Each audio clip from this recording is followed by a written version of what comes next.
All right, great. Let me know when you're ready. Ready. Okay, good morning, everyone. I'm so excited. My name is Colette Phipps, and I'm with the Westchester County Department of Senior Programs and Services, and I'm the Executive Director of the Livable Communities Initiative. Today, I bring you greetings from our County Executive, George Latimer, and from our Commissioner, May Carpenter. So May would want me to tell you that Westchester was one of the first age-friendly counties in the nation.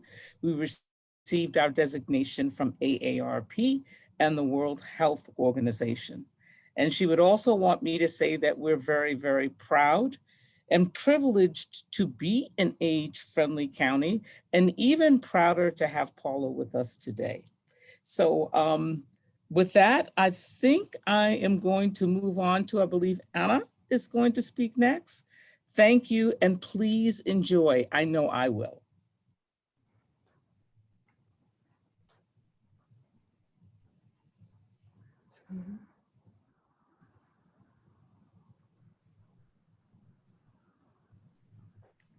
Hi, everyone. Thank you for allowing us to host this event on the VSC.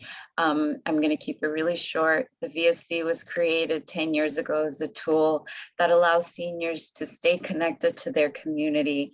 And since then, we've expanded our offering to give older adults a place to go where they can learn, explore, and socialize via live interactive classes that are hosted all year long. We are very excited to be co-hosting this event with Westchester County Department of Senior Program and Services on the VSC, and we thank everyone for attending. And I'll bring it back to you, Colette. Thanks, Anna. I'll pick up here. My name is Jennifer Crawford, and I'm a program specialist at Westchester County Department of Senior Programs and Services. So before I introduce Paula, I'm just going to do some quick housekeeping notes. Everybody's encouraged to turn their camera on, but it's not required. To ask a question, please type it in the chat. You can also raise your hand and we can unmute you too, since we have a more intimate group so far. We'll do our best to get to your question. However, if we're unable to address it, please feel free to email me and I'll be happy to get you an answer. My email is in the chat and I'll put it in there periodically throughout the session. We do have a raffle, which we'll call at the end of the presentation. And thank you for taking the time to join us today on such a beautiful day. So now it is my privilege to introduce Paula Spann. Paula Spann is a veteran journalist who writes the New Old Age and Generation Grandparent columns for the New York Times. A former Washington Post reporter, she teaches at the Columbia University Graduate School of Journalism. Her work has appeared in the Boston Globe, the Philadelphia Inquirer, New York Magazine, the Washingtonian, Glamour, Esquire, USA Today, and other publications. She is the author of When the Time Comes, Families with Aging Parents Share Their Struggles and Solutions, published by Hachette. We are so thankful that Paula is here today to discuss her new Audible book, The Bubby Diaries. Paula? Hi, thanks. And it's a pleasure to be with you all again, in some cases, to talk about my new favorite topic, which is grandparenting. I achieved this status in 2016, and it's been one of the most meaningful parts of my later life. I'm 71, and it's also been one of the most interesting. So my granddaughter, whom you will see on screen later, is 4.5 now. The half is very important, she will tell you. She lives in Brooklyn and I'm in Montclair, New Jersey. So we've been lucky enough to be able to spend one day a week together virtually since she was born. After about a year, it occurred to me that the New York Times was full of all these columns and features about parenting and also my column about aging and caregiving, but there was nothing specifically devoted to grandparents. And there are only 70 million of us in the United States. So I submitted a column to an editor there, and I suggested that we should see it as the first in a series of occasional columns about grandparenting, and she agreed. So those columns are called Generation Grandparent, and you can read them all on the nytimes.com website. The audio work for Audible is an outgrowth of those columns. By the way, I never expected or intended to be narrating this audio work myself. There are professional voice actors who do those things. And in my head, my fantasy was, well, I'll let Bette Midler read it. Like, wouldn't that be good? You know, Broadway was shut down and all the television and film production was shut down. So maybe she'd have some time on her hands. But I gathered that she had other plans. Jen, can we put the cover up? So actually, it was the editors at Audible that decided that, no, I should read this myself. Because with memoirs, listeners like to hear the author's voice. I pointed out that I had zero experience with audio, but the editors and the sound engineers there figured I could do it, even though I wasn't so sure myself. And in January, they sent me a big black case full of Audible equipment because, of course, their recording studios in Newark were also shut down. They told me how to set up all this gear in my bedroom and recorded it over a couple of days. I happen to live directly across the street from a New Jersey Transit train station, so this was not ideal in terms of acoustics, but we pulled it off. Grandparenting is eternal, always part of human development, but like other kinds of relationships, it can shift with the times, it can adapt. So let me begin by pointing out some demographic changes that might affect us as grandparents or future grandparents, or as parents in the middle generation. One change is that grandparents may have greater involvement with their grandchildren. Why is that? It has to do with life expectancy first. So most Americans, this may surprise you, tend to become grandparents in their 50s. I was 67, but most are much younger. And of course, we tend to live longer than our ancestors did. So these days, the average American who reaches age 65 can expect another 20 years or so. So that means we can stick around longer, and we may be able to watch our grandchildren grow into adulthood, and a growing number of us will become great-grandparents. Also, our families are smaller than in the past. We can take that down whenever, Jen. Our families are smaller than in the past. So we have fewer grandchildren to focus on, excuse me, to focus on and spend time with. And people who study family formation call these beanpole families. Beanpoles, they extend for a long time, but they're fairly narrow. They involve fewer people. And so that can sometimes be an advantage. I spoke recently with a grandmother of 10 who said one of her challenges was trying to make each of those 10 children feel distinctive and special. She was not wishing to have fewer grandchildren, but if you have 4 or 5 or 6 in which to invest your time and your attention and sometimes your money, that is easier than she had it. On the other hand, while most of us will have fewer grandchildren, the kids will have more grandparents, a lot more than a couple of decades ago. How is that possible? Well, again, we survive longer, but the primary reason is the increase in divorce and repartnering and remarriage, both in youth and in midlife, and the so-called gray divorce of later years. So I grew up with 4 grandparents when that was the standard number. And by college, I was down to 2. But I'm divorced and my ex-husband has remarried, so our granddaughter has 5 grandparents. And that's nothing. It's not uncommon for a kid to have 6 or 7 or 8 grandparents and step-grandparents and grandparent equivalents. Is that a good thing? Well, it's hard to see a downside to children having more loving and attentive adults in their lives. And it may provide more of a safety net when bad stuff happens, like job loss or illness. But it can also complicate things, because not all of these divorced and remarried and repartnered grandparents are on great terms with each other, right? And even when they are, even when everyone gets along well with no rivalries, no resentments, it still can make it really hard to plan Thanksgiving.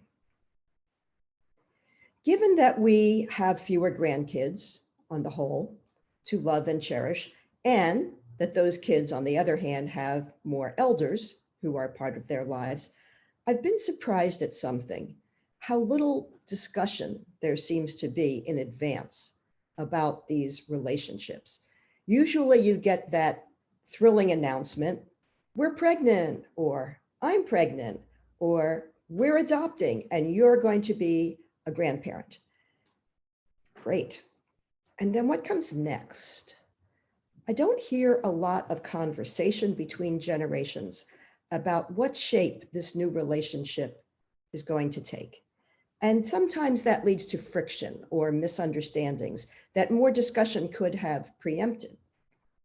Wouldn't it be helpful to think and talk about what the new parents envision, what they expect from you, what they will accept from you, how the relationship might take shape, and what you, the elder generation, what part you might be willing to play or willing to provide for.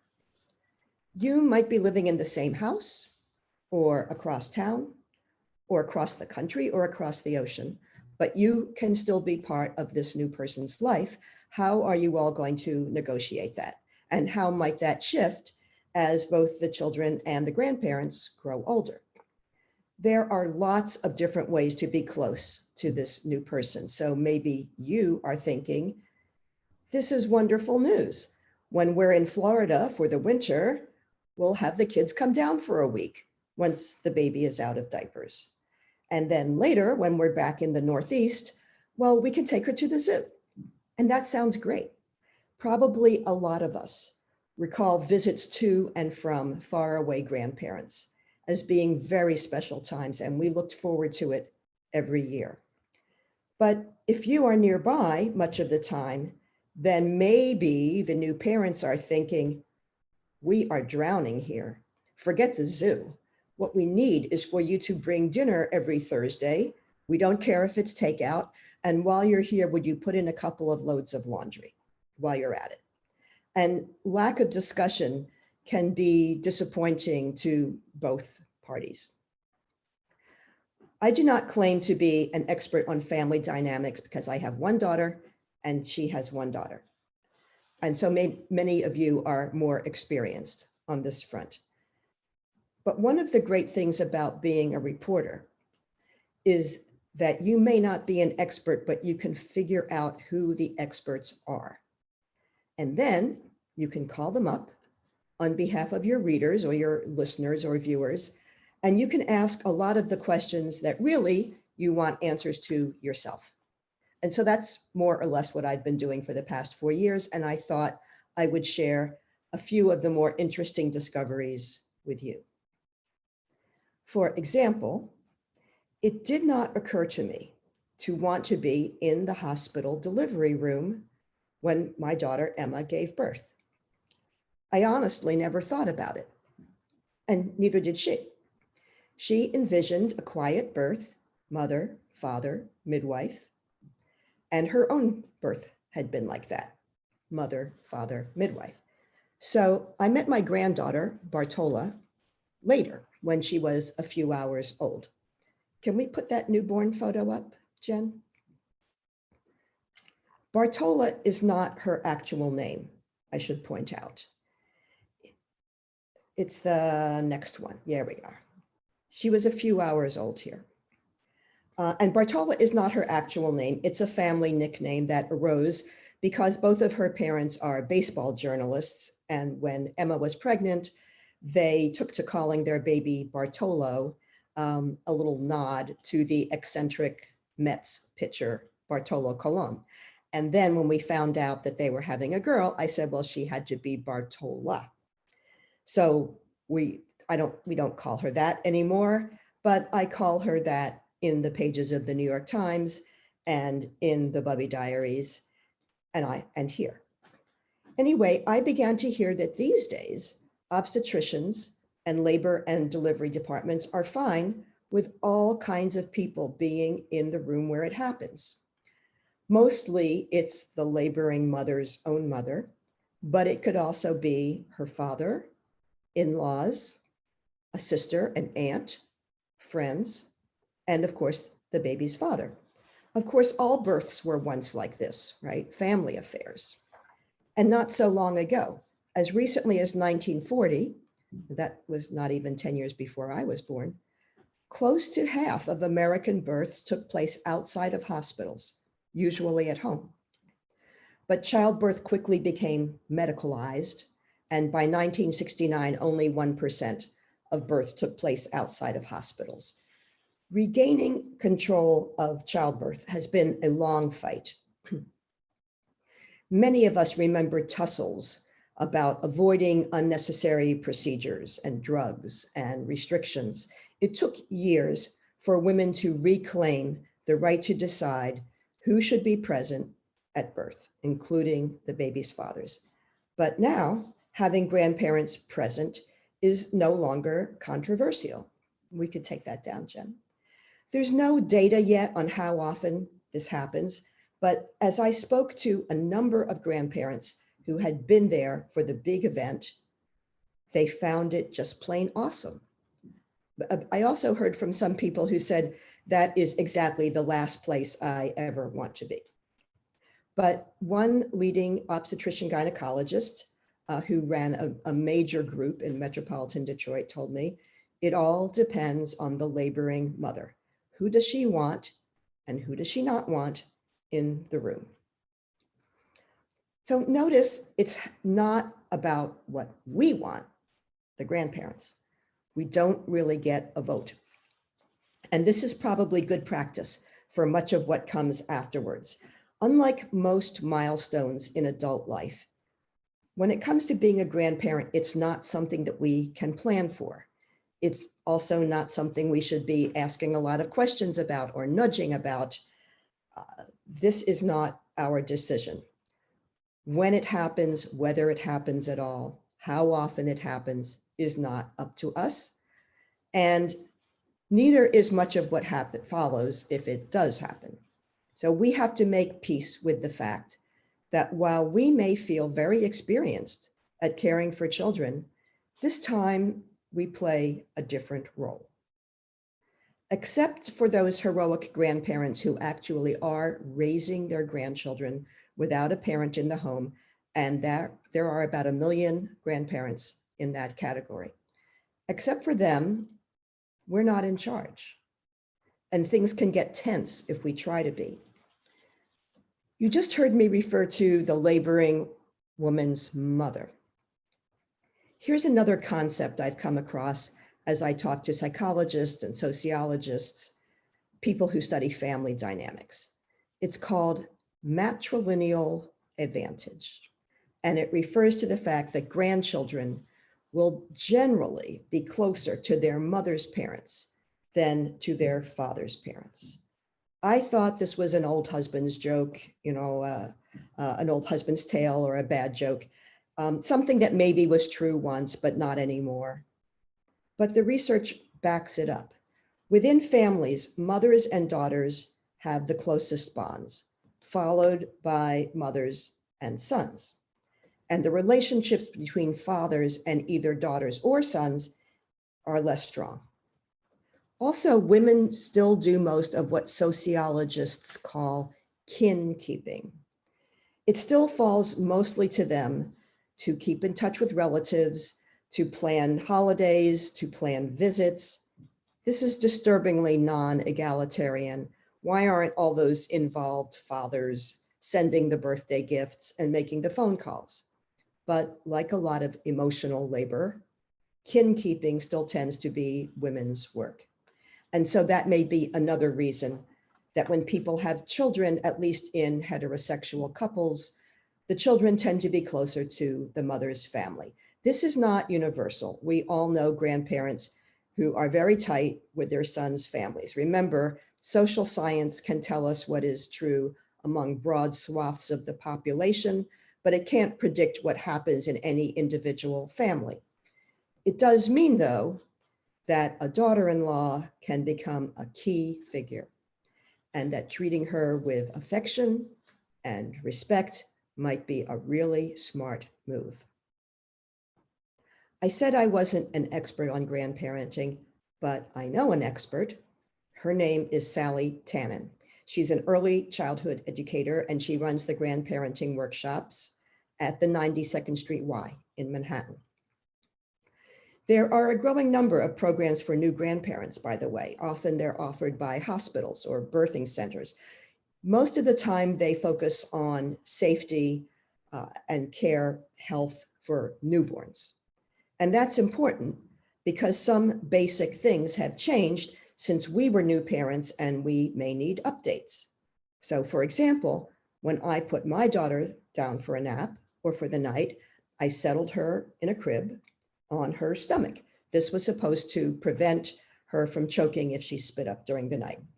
And we had put those colorful bumpers around the outside of the crib, or the inside of the crib actually, so that she wouldn't clunk her head against the wooden slats. She had a small family of stuffed animals, and on cold nights we put blankets in. It was all very cozy.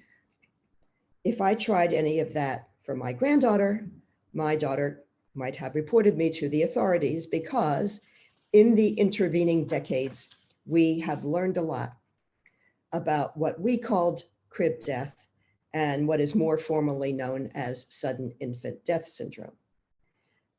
We thought of it as just horrible bad luck that befell some unlucky families, but it can actually be prevented. How? You put babies down on their backs in cribs without blankets or bumpers or anything else. That is what is safest now.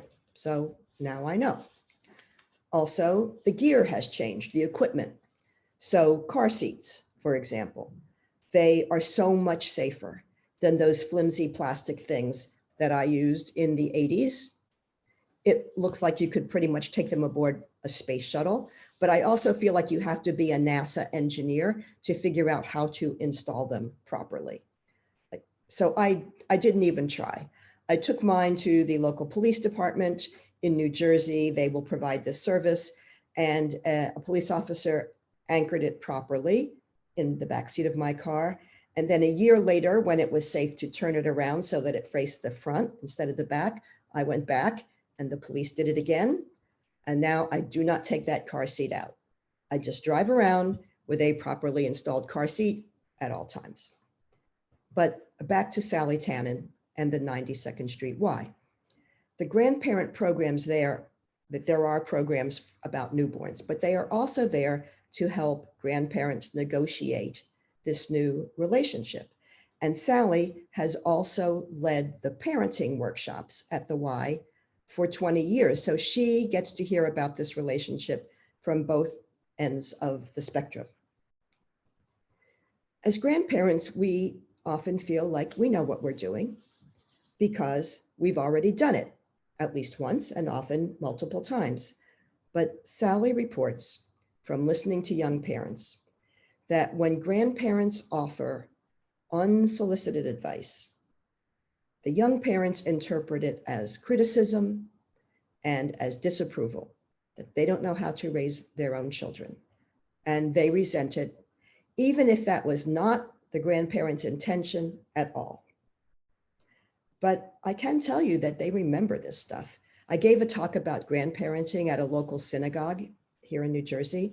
And during the discussion period, women stood up and talked about feeling criticized by their mothers-in-law, and it had been 30 years, and they remembered it very vividly. Parents are the gatekeepers to their children. So your relationship with your grandchildren depends a lot on your relationship with your adult children. So when it comes to maintaining a respectful and affectionate connection with my daughter and her family, my motto is 3 letters long, ASK, ask. At one of Sally's grandparenting workshops, there was an expectant grandfather who was so excited about his daughter's pregnancy that he told the group that as soon as he got the call that the baby had been born, he was going to jump on a plane with his second wife, no less, and pay a surprise visit to the new family. Sally didn't even have to intervene and explain why this might not be such a great idea, because around the table there arose this chorus of, "Oh no." So he got the message. I don't always adhere to my own motto, but I try. I've been known at times to express an opinion about something that was really not my business. It hasn't hurt our relationship. And my daughter also didn't pay much attention to what I was suggesting, but I do try to be supportive without being controlling. And I think it's worth the effort. Grandparenting comes in many forms. Ever since Bartola was born, I have trekked to Brooklyn 1 day a week to provide childcare. And there's a name for that. Sociologists call it intensive grandparenting. Can we put that potato head photo up, Jen? So intensive grandparenting, it refers not to a certain particular number of hours a week or a month, but to a regular commitment to providing childcare. And it appears to be a growing category because young families are under stress. They are trying to juggle relationships and work and childcare. And this year, they have also been trying to juggle working from home and social distancing and remote schooling. Remote schooling with 4-year-olds is not real effective. And vaccinations, all this stuff. So some grandparents want to help out in a regular, reliable way. And my 1 day a week is really nothing compared to what some of them provide. They might be on the job 2 days a week or 3 or 5, or alternatively, they're the backup when the sitter is sick, or when the kid is sick and can't go to school, or when someone in school gets a positive COVID test and the class goes remote for a week, or they may be the ones that the parents call when they need to go on a business trip, which I assume will resume at some point. So when this arrangement works out, it benefits everyone. So I'm delighted to pick up Bartola at preschool and spend the whole afternoon with her when she was an infant and before there was preschool or childcare. I was there for all day. So I spend the afternoon, and of course I'm exhausted at the end of this day because the last time I was chasing around a kid that was her age, I was literally half of my age and I'm still working full time. So 1 day a week is all I can manage, but some retired grandparents are on the case much more often or in different ways. So I interviewed a couple in California. They spent so much time driving 4 grandchildren around to after school activities that they started calling themselves Grandpa Uber and Grandma Lyft. But sometimes that balance can get out of whack. And what started as a day a week commitment or 2 days a week can become 3 or 4. And some grandparents report that they don't have the time to tend to their own needs and interests. Maybe they don't have time to exercise, or they had to give up a hobby or a group that they enjoyed, or socializing because they're babysitting so much. Well, that's not healthy for elders, for our own development and our own aging. And we need to be somewhat protective of that. And then sometimes people can imperil themselves financially. So I talked to a grandmother who relocated from Kentucky to California to help her daughter with newborn twins. And a few years later, she's still there. She provides after school care or takes over on sick days. She helps out in the summer, and she is not complaining about it. She told me that she feels honored that her kids trust her to help raise their kids. And yet, in order to have a source of income, when she gave up a job in Kentucky and relocated and became what she calls a granny nanny, she tapped her Social Security benefits early. And that will cost her $1,000 a month for the rest of her life, versus if she had waited a few more years until her full retirement age. I find myself wondering if she had at all discussed with her daughter providing some form of income, which would still have been far less than commercial childcare for 2 infants, but would have perhaps protected her mother's retirement, because that's not pocket change. I think many grandparents are happy to help out, but the growth in intensive grandparenting is also an indictment of the way our country pays lip service to families and family values, but it doesn't really supply much in the way of real support. So lots of young parents, even before the pandemic struck, had very unstable jobs that they were worried about losing. They may not have family leave. They may not have sick days that are paid. They may not have health insurance. And in no other developed country is this true. And it is an ongoing source of shame. The cost of quality childcare, if you are paying it, is astronomical. We all went to college for less. And even once kids reach school age, the school schedule dates back to the days when you needed the kids at home all summer to help with the farm. So I'm glad to be able to be an intensive grandparent, but I also want American families to have a safety net so that they can get by without an intensive grandparent. We can take that down, Jen, because a lot of elders can't provide that sort of backup. They may simply live too far away. They may not have the health or stamina. They may be working. They can be caregivers to their own parents. It is not unusual to have a 70-year-old caring for a 92-year-old. So they will rely on as many visits as they can arrange or afford. And this year was particularly tough. Grandparents were rightly reluctant to travel. And even if grandchildren lived nearby, their adult children were afraid to expose them to a lethal virus. So I have spoken to grandparents, and this may apply to you, who have been yearning for a year or longer to see their grandchildren. My granddaughter's other grandparents who live out west are flying in finally this weekend for the first time in 16 months. I think a lot of us, and also, by the way, there are grandparents who have grandchildren that they've never met yet because they were born during the pandemic. So I think a lot of us are going to be taking to the road or taking to the skies this summer.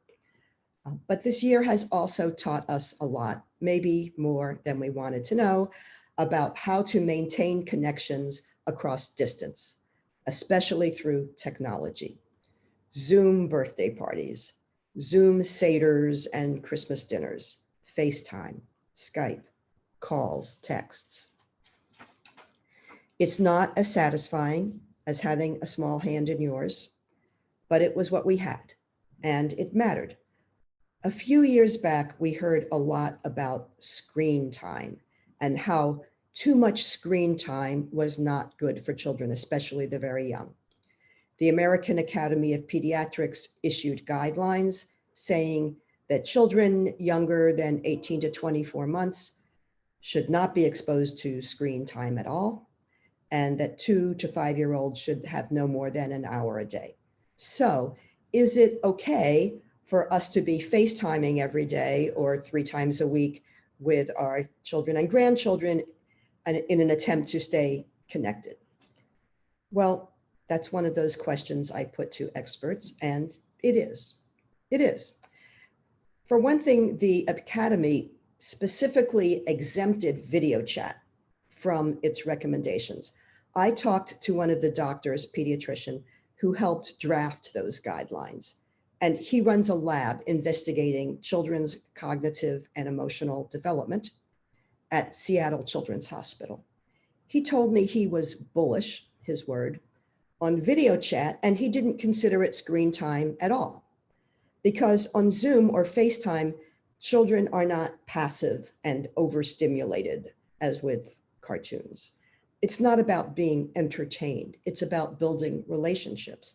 And families have gotten very creative about using these technologies. So I've heard about grandparents playing hide and seek with their grandchildren, and the kids are running around the apartment or the house, and the parents are following them with their cell phones. Grandparents sing with their grandchildren.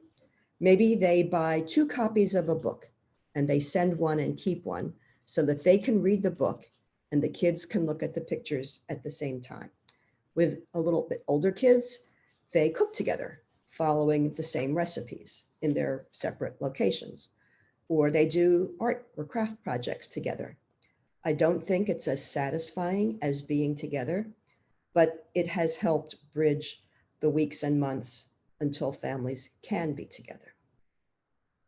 One thing that's tempting when we have to be apart is for grandparents to send their kids presents for the grandkids. And of course, if you're local, we all do this too. And it's understandable. It shows that we're thinking about them, even if we can't see them as often as we want. It shows that we love them. And it brings us pleasure to see them light up at some new thing. And if we're thoughtful and we're lucky, we might come across some possession that they will cherish for years. When I talk to grandparents and parents about these legacies, they mention things like hand-sewn communion dresses or party dresses that are now being worn by the 3rd generation, or about cookbooks with the favorite recipes annotated and marked. One little boy slept every night with a blanket, a soft knitted blanket that his granny had given him. And the blanket over the years kept shrinking and shrinking until it was this little square of fabric. And he still slept with it until he went off to college. But spending is rarely only about objects. You also hear about grandparents trying to outdo each other, outspend one another. Not a great idea. We also know that young families can feel swamped by this sheer amount of toys and sports equipment and kits and stuff. So we're all toting cloth shopping bags and we're trying to keep plastics out of the ocean and we're recycling. So are we really doing our grandkids a favor long-term if we send them more stuff? Some of their parents are inwardly shuddering when the boxes arrive, especially if they're living in city apartments. Where are they going to store more stuff? Can we put my gorilla picture up, Jen? So some grandparents are trying to spend on experiences instead of stuff, day trips, museum visits, excursions together, with maybe a Shutterfly book to commemorate the experience. They can take classes with their grands. This is my granddaughter and me and a gorilla at the Bronx Zoo. They are holding their hands up to each other on either side of the plexiglass. It was quite the moment. Or maybe some grandparents thinking long-term start a special savings account and they make contributions to it and they show the grandchildren how the fund is growing. So it inculcates a sense of the importance of thinking long-term and saving. And it also means that there might be enough to send the grandchild on a special trip when they're 17. So here too, my motto is ask. A woman in Virginia told me about a gift that her father had given to her son when he was 8, a shotgun. And then the following year or two, a puppy. And in neither case did this grandfather consult with his daughter about whether these gifts would be welcome or not, and neither gift remained in her son's possession for very long. Okay, we don't always get it right. We will screw up from time to time. We can take that down, Jen. But with effort and with tact, with respect and tolerance, I think this can be one of the best parts of growing older. This connection to the new generation, this sense of a legacy that lives beyond us. There is something profound about our children having children. It's enriching. It educates us. It gives us purpose at a time in life when we may need purpose. Social scientists can measure purpose, and they know that people with purpose do better as they age. They are physically and mentally healthier. They have a sense of direction and meaning in life.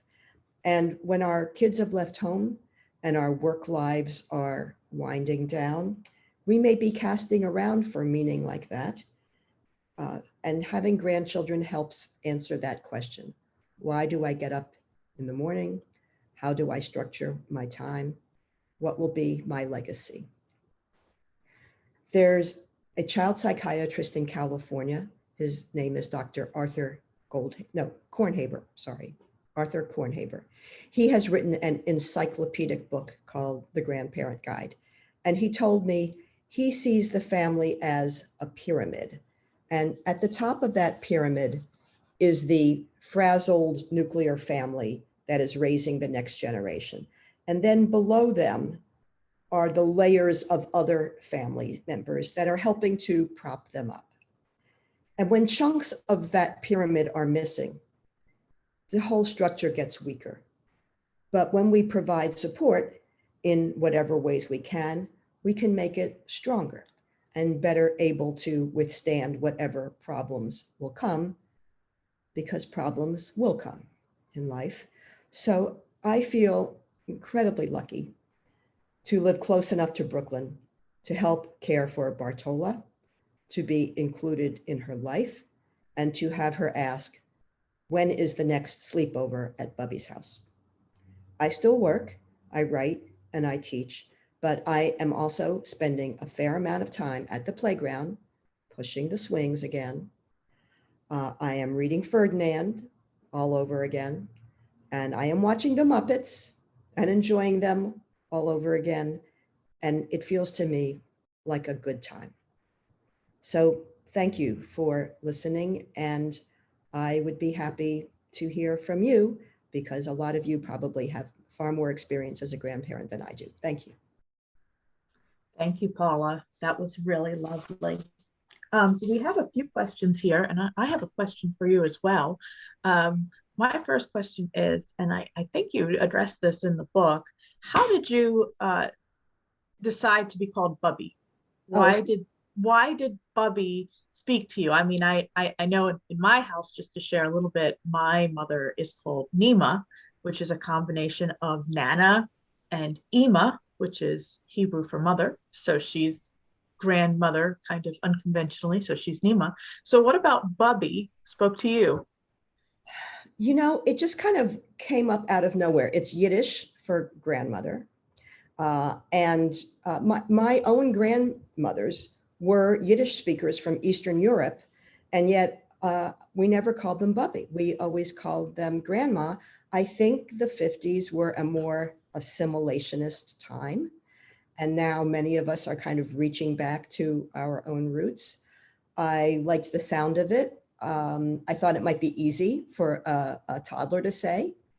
And so I just reached for it. Her other grandparents also went the traditional route. They're Nana and Saba, which is Hebrew for grandfather. But I have noticed that among some of my boomer counterparts, we are all adoring our grandchildren. We are so happy to have them, but there's a certain ageist thing going on where we don't want to acknowledge being old enough to be a grandparent. And so we reach for all these different kinds of names like Mimi and Gigi that don't connote grandparent. And some people are really quite explicit about this. Other times, whatever it was that we chose, this is the only name we really get to choose, right? Like the names we were given at birth, we did not get to choose, but the names we are as grandparents, we get to choose.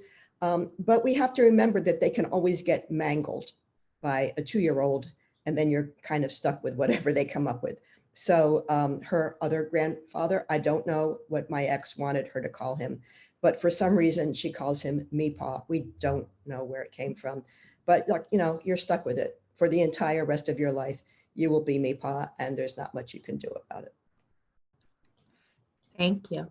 Okay, so Ms. D'Souza asks, what about cultural conflicts about grandparenting? Cultural conflicts. You mean about things like holidays or religion, or are you talking about, we don't know, about, Ms. D'Souza, can you clarify? Are you talking about the role the grandparents play? Yes, hi, I'm Yolanda. I am a grandmother of a 12 and an 8-year-old, and I am called the fun grandmother. We have so much fun together. You see me dressed as clown, a bed witch, a big bad wolf. I am the birthday party entertainer, and it's a lot of fun. I have a wonderful daughter-in-law who has allowed me to be that special person in their lives. And it's a wonderful relationship. Here all the time. They live 3 blocks away. So I may get my bell, ringing, and we came for dinner, and it's always fun. But one of the things is in different culture, grandparent mean different things. Some grandparents are expected to be more involved, others less involved, but there's also the idea of the grandparent being more experienced. They have a say in some culture, and that can be very difficult when the generation is immigration.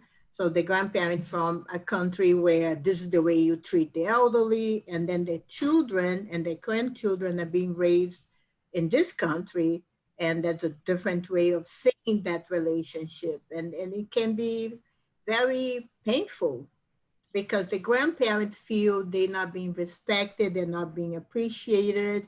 And, my grandkids, I never expected that. I didn't treat my grandparents this way. And especially if there's a lot of different cultures involved, 4 grandparents and the fact, and everybody came from different backgrounds. Yeah, it is very tricky. And if you come from a culture where you revere elders and you don't question what they say, and then your children and grandchildren are not behaving that way, I could see where it would feel very disrespectful. And I don't think there's an easy answer except to talk about it. And very often the things that are most painful are the things that we don't want to talk about. But I don't think things get resolved at all if we don't. So I think there just has to be open discussion between the parents and the grandparents in which the parents can reassure them that they are not being disrespectful, but they do have different ideas. And, very often immigrants think of the culture of their home country as it was when they left it. And they may have left it 20 years ago. So even in the home country, things may be different now than what they are remembering. So I don't want to say that it's easy or that it's trivial. And of course, we also have religious differences. So if you are Catholic and you want your child to be baptized a Catholic and your children are not doing that, you, I think, literally feel for their immortal soul. But the thing about grandparenting is it's not our kid. We had our kids, we raised them the way we thought we should. And now we have to step back, whether we are actually comfortable with that or not, because there's now an interim generation and they are the decision makers. It's hard. It's hard. Thank you, Paula. Mr. Fleiss writes, he says, I have a 6-month-old granddaughter. I'm covering 3 full days a week. Beautiful, but tiring on the 66-year-old body. And he says, quote, I'm a Manny. Well, good for you. I think it's great for, men often feel that during their working lives, they did not have as much time with their kids as they might have wanted or as their wives would have wanted. And so they get, in a way, a do-over. Now you're a grandparent and you can provide this really essential service, but yikes, 3 full days a week with a 6-month-old is a lot, is really a lot. And, good on you for doing that. Of course, as you remember, it does get easier. But if you feel like, I don't think I can do this for the next 5 years until this kid is in kindergarten, that has to be a discussion too. Sometimes what grandparents have more of, they have more time, but they may also have more money than the younger generation. So maybe, and going forward, maybe you say, grandpa's on the job 2 days a week, and we will pay for a sitter or childcare 1 day a week, because we have to have a sense of our own boundaries and limits and what we can realistically do and what is difficult. I mean, 6 months old is really hard, but at least she's not real mobile yet. When she's 2, I mean, in my suburban town, I walk around town in clogs a lot. But on Bubby Day, the day I go to Brooklyn, Bubby Day, I do not wear clogs because I might have to chase this kid across a playground, like running flat out, and I can't run in clogs. So like Bubby Day, I'm in sneakers because I might have to move real fast. And that kid that's 6 months old that you're lifting, and maybe she weighs 15 pounds or something, that becomes a 20-pound kid and a 25-pound kid. So it's physically demanding. One thing I do advise expectant grandparents is, if you've been sedentary for a while, is to start exercising. And there's lots of good reasons for older people to exercise, right? It's better for our mental health, our physical health, our blood pressure, our everything. But another reason is grandparenting is physical work, and you need to be able to get down on this floor, get up from the floor, and get down on the floor again, and lift a pretty heavy kid. Yeah, if you're going to be a very involved grandparent. So if you have time to start going to the gym, start walking, start lifting light weights, being physically fit will help. But good on you for stepping up for your kids. I'm sure that they tell you that they appreciate it. Thank you, Paula. Michael asks, do you see cultural differences in expectations on grandparents and their involvement with grandkids?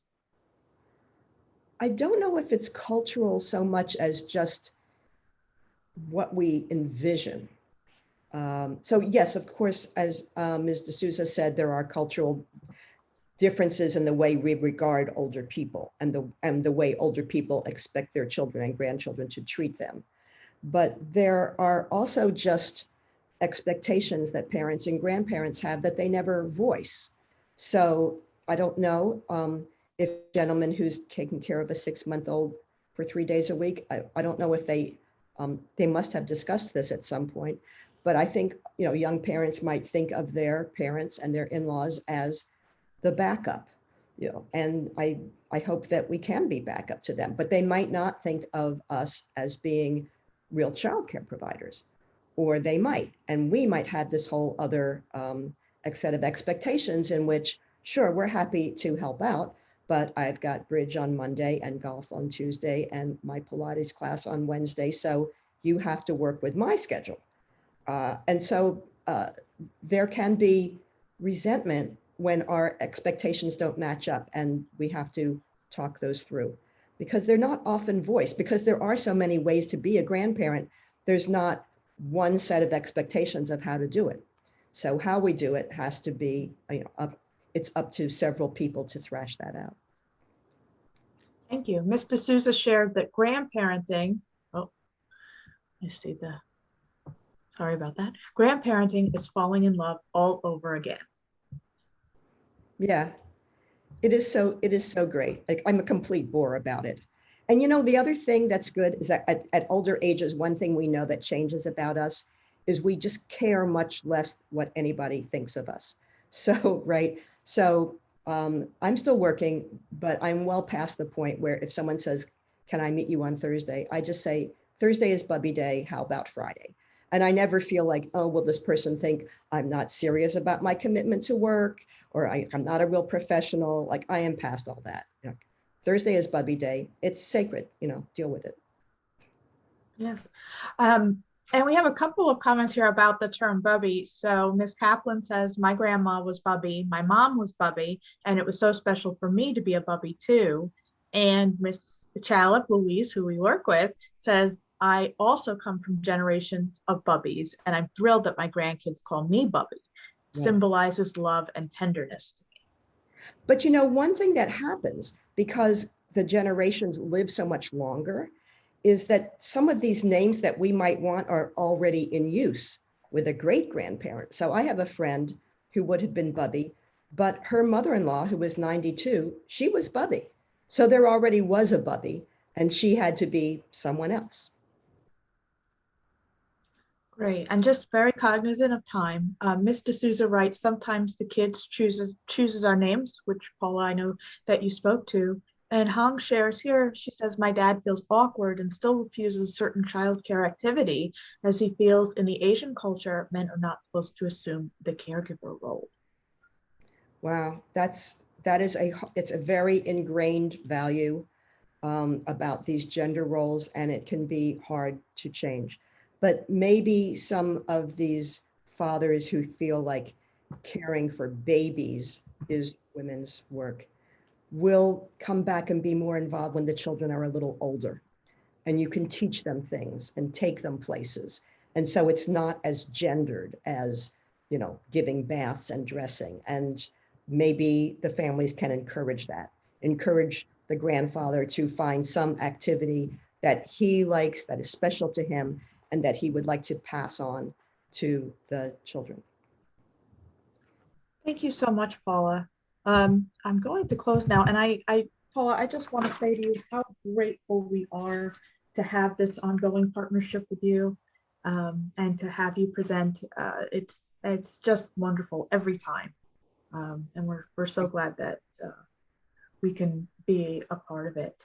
I'm going to share the raffle winners now.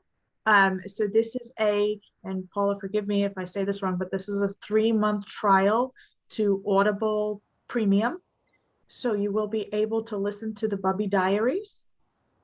And so the raffle winners are Ms. D'Souza and Mr. Fleiss, because you were the first 2 folks to give us questions and comments.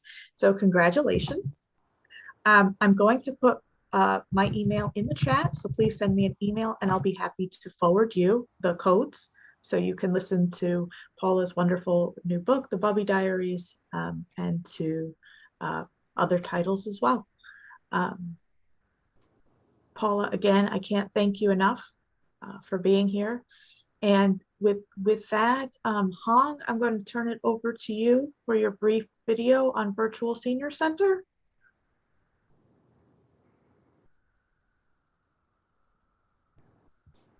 Great, I will get it queued up. Thank you, Sarah.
Okay.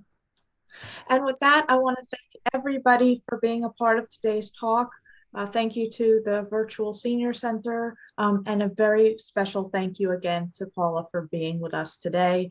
Please give Bubby Diaries a listen. It is an excellent listen and an excellent read. Thank you again.